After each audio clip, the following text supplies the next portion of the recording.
Hi, and welcome to a new episode of Super Fluent. Today we'll be talking about the new... I guess I have a new booth now. Wow, I'm like a reverse Doctor Who. Today we'll be discussing the new Beatles single. Now and Then is not a great record. The lyrics banal and the chorus is crap.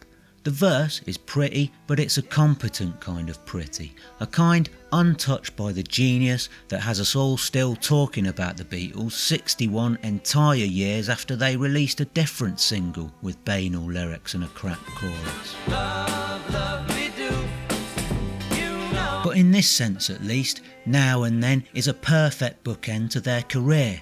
It's a cliche that we end life the way we start it, with drooling, incoherence, a lack of bladder control. The first time full of possibility and the other full of finality.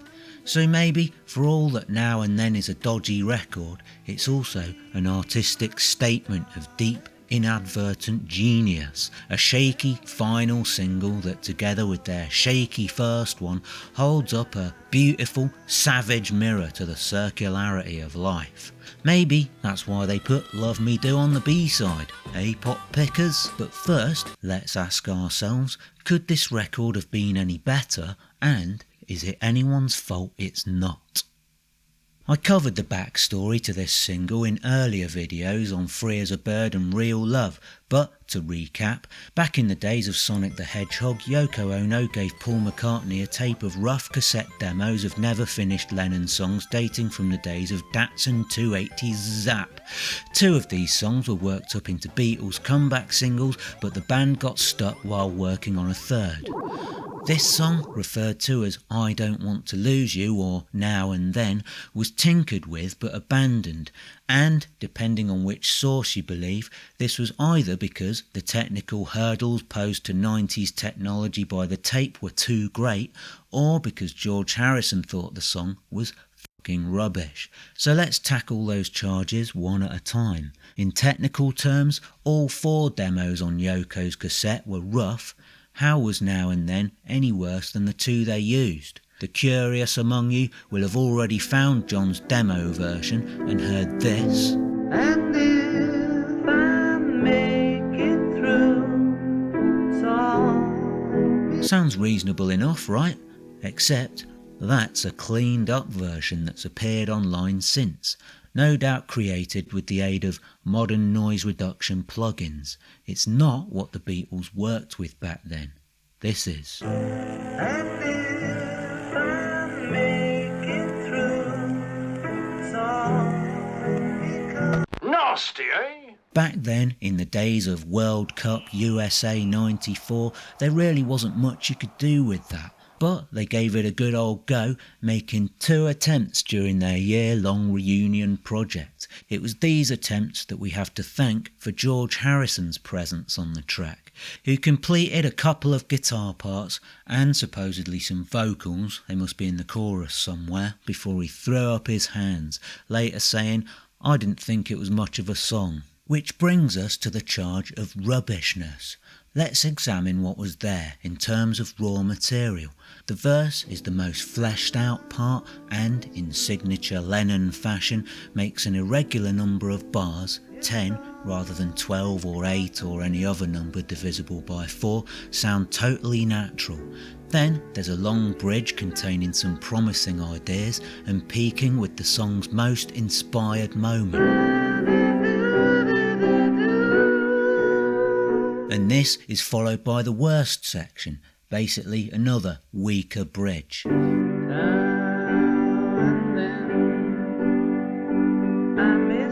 Then this all repeats, a typical demo in other words, a snapshot of rough ideas to be developed or abandoned later.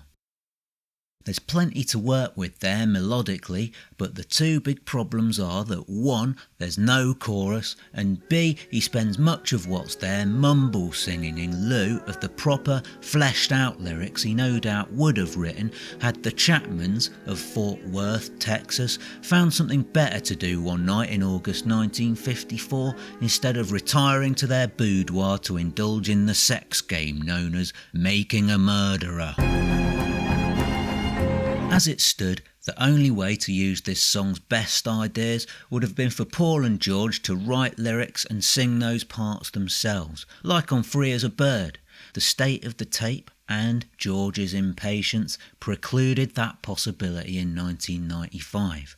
But what about when Paul and Ringo finally went back to it in 2022? Paul gets flack these days for the declining quality of his voice, and there's some merit to this. He is, after all, 81 years old, and his vocals on Now and Then do sound a bit rubbish, kind of wobbly and tired. But, on the other hand,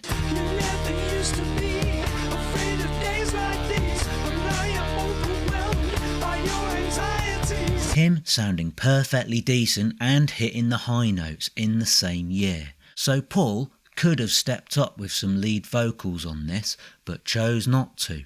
We don't know why, but I'm guessing it's something to do with how the fans have become such a seething nest of vipers over the years. Whatever Paul does, he gets criticised. This video being a prime example, but at least I'd like to see him do something more. I'm talking about those fans whose rallying cry goes a little something like this. Oh, you can't do that. The type of fan who is only happy when a Beatle treats the Beatles with the same tedious, etched-in-stone reverence they do. A fair few such people already knew Now and Then in its original form through bootlegs, and you can imagine the cries of desecration, grave robbing, sacrilege and so on that would have resulted if he dared add any of his own ideas to this sacred text. I mean, imagine McCartney adding his own ideas to a Lennon song on a Beatles record.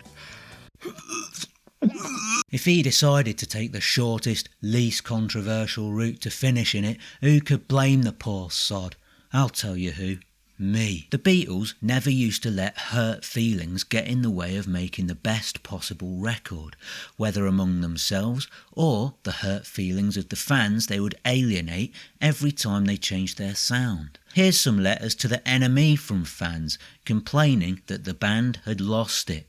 In 1967, Penny Lane and Strawberry Fields are drivelling non-entities of meaningless lyrics and elementary harmonies. Such complaints never used to stand in their way, but throughout the reunion project they seemed shy of their potential accusers and consistently refused significant rewrites. Once able to draw the courage from each other to make moves that might be controversial among fans, that old gang mentality was gone, leaving only 3 individuals possessed of differing degrees of wariness. For Now and Then, this left them only able to use the parts that had words, which meant the best bit ended up in the bin, and the worst bit, with only minor filling in of lyrical blanks, became the chorus by default. Harrison knew the result wasn't good enough in '95 and vetoed the song, but there would be one final insult to quality control, and its name was death.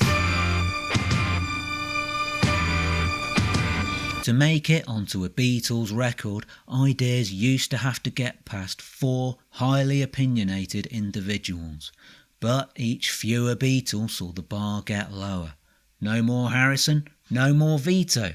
Hello, Now and Then. Meanwhile, developments had been afoot in the world of technology. Paul had intended to finish this track for years. There was another one that we started working on, but George went off it. I'm going to nick in with Jeff and do it, finish it one of these days. But it was AI, aka the planned obsolescence of the human soul, that finally got them motivated.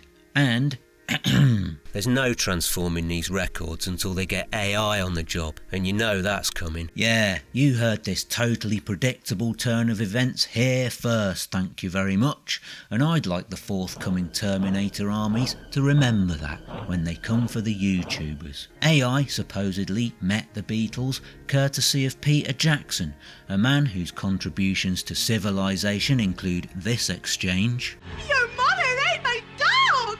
Not all of it. And of course 2021's Get Back. So-called D-Mix technology is AI that can separate a recording of multiple sound sources into the individual sounds. Giles Martin used a version of it 5 years earlier to revamp the Beatles live at the Hollywood Bowl. So, whether you've got a 60s concert recording ruined by deafening screams, or an old demo tape with some gnarly electrical buzzing in the background, you can use D-mixing to remove all that unwanted sound.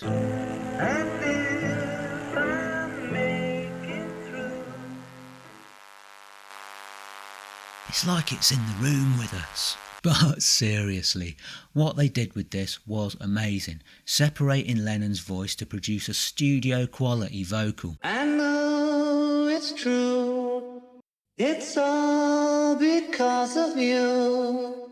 This was a level of clarity and control they could have only dreamed of in the 90s. As far as the song went, the only thing added structurally was a guitar solo, and George would have no doubt enjoyed a wry chuckle at the fact that McCartney performed a slide solo in George's style. This after he'd once tried to veto a Harrison slide solo on Free as a Bird, saying slide was too much a trademark of Harrison's solo career.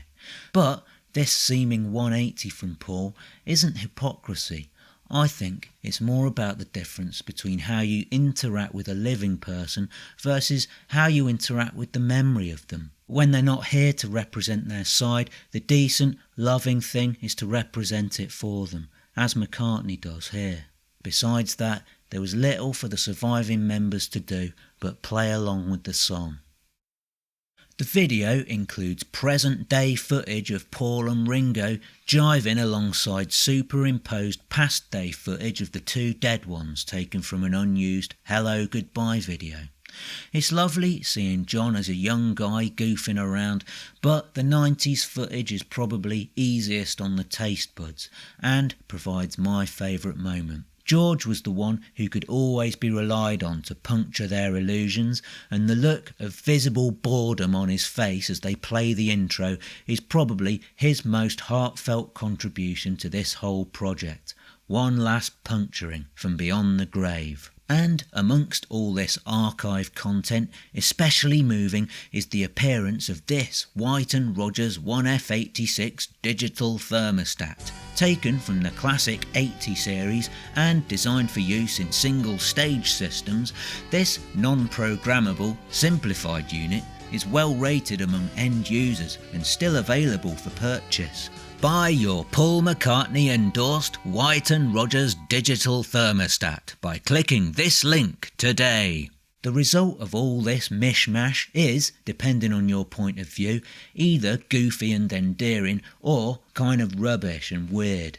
The Beatles of the 60s would have branched out, used someone cutting edge to make something arty.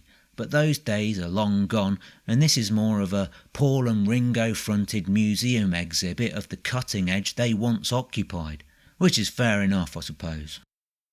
Love me do. Would anyone still be listening to this song if not for what came after it? Would anyone bother looking after one of these if you thought it'd stay like that forever? Other questions with no answers include, is this a good piece of cover art, and is it lots of fun getting old? The Beatles showed us birth and growth in their work, but mostly spared us visions of steep decline, until now. Like the previous reunion singles, there's an inhibited quality to Now and Then that clashes with the vitality of their classic work. The best thing about it is the bass playing. Unlike the 90s singles where he consigned himself to root note purgatory, Paul lets himself do a proper, fluid Beatles bass part. It's lovely to hear, and it's the one element that actually sounds alive.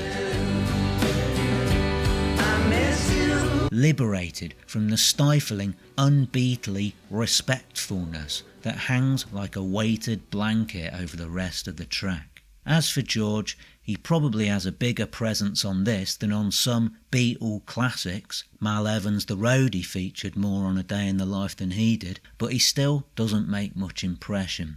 Giles Martin said some touching things about making sure to score the strings in such a way as to respect the rhythm Harrison left behind, but the strings don't make much impression either. Now and Then suffers from the same problems as Real Love. The try-out vocal John left behind has too many weak spots to ignore, and their reluctance to take the bold but necessary step of keeping only the best bit and writing the rest from scratch leaves them shackled to first draft material Lennon would have probably binned.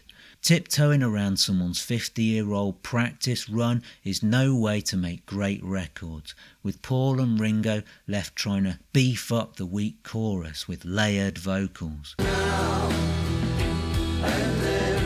The pub sing-along vibe this creates just sounds a bit shite, and as for backing vocals, Giles Martin was forced to sample them from classic Beatle records. Is a record with a foundation in timidity and caution unworthy of the Beatles' name, a band who blew minds with their curiosity and boldness?